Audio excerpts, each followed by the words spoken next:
Imagine a world where the vibrant panels of comic strips not only entertain but also serve as a platform for social change.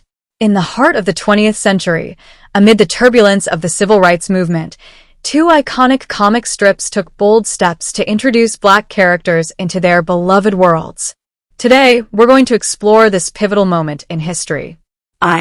During the post-war era, in the midst of the bustling American art world, a humble artist named Charles Schulz began sketching scenes for a new comic.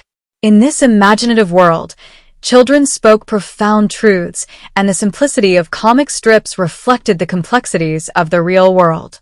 Initially called Little Folks in 1947, Schulz could not have known that his creation would soon evolve into the iconic Peanut strip, debuting in 1950 and captivating millions around the world. In Schulz's world, children, not adults, took center stage. At the heart of this universe was Charlie Brown, the lovable loser who represented the perennial underdog.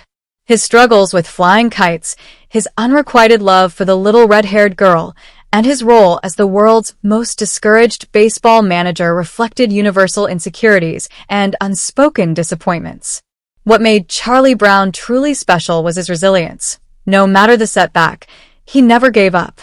Each comic strip ended with hope, offering readers a fresh start and inspiring them to face another day. As Peanuts became a cultural staple during the 1950s and 1960s, it offered comfort amid a turbulent era. However, in the spring of 1968, following the assassination of Martin Luther King Jr., the comic strip was poised for a significant shift. This transformation wasn't driven by Schulz, but by Harriet Glickman, a teacher deeply affected by the racial tensions and unrest. Glickman believed that Peanuts could play a role in promoting empathy and understanding, especially among its wide young audience. She reached out to Schulz with a bold idea: integrate a Black character into Peanuts. Initially hesitant, Schulz was aware of the immense responsibility this decision carried. He worried that introducing a Black character merely as a symbolic gesture might seem insincere. But Glickman didn't back down. She consulted her Black friends, who affirmed the importance of seeing Black children represented in media. Motivated by this feedback, Schulz took a courageous yet cautious step and introduced Franklin in July of 1968. Franklin's debut was simple. He appeared on the beach, returning a lost ball to Charlie Brown. They conversed as equals, and a friendship blossomed naturally. Franklin's inclusion was groundbreaking. He was one of the first Black characters in a popular comic strip who wasn't a stereotype or relegated to a side role. He was a friend, sharing games, meals, and challenging social norms. However, his arrival wasn't without controversy. Some newspapers threatened to refuse publication, but Schulz stood firm, famously telling his editor, "You either print it the way I draw it, or I quit." Although Franklin's role remained somewhat limited, he became a quiet but powerful force in the strip, normalizing Black characters in children's entertainment and subtly contributing to the larger picture of racial harmony. Meanwhile, in 1951, Dennis the Menace by Hank Ketchum introduced a mischievous boy named Dennis, whose innocence and accidental havoc made him a household name. As the civil rights movement gained momentum in the 1960s, Ketchum sought to use his comic as a subtle yet impactful platform to address race and equality. In 1968, Ketchum introduced Jackson, the first Black character to appear alongside Dennis. Jackson wasn't just another character. He was a vehicle for teaching important lessons about racial perceptions.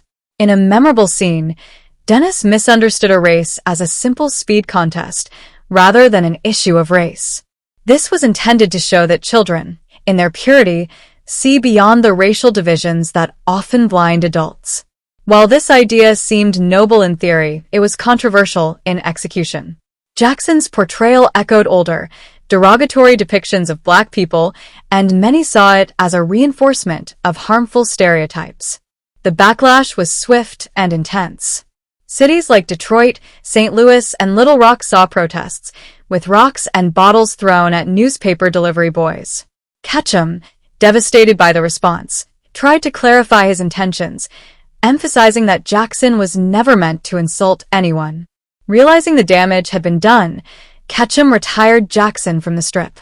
However, his commitment to inclusivity didn't waver.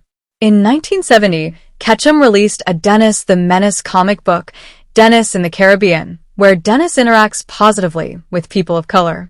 Later, in 1986, Ketchum introduced another black character, Jay Wilden, who was well received without any of the previous controversy.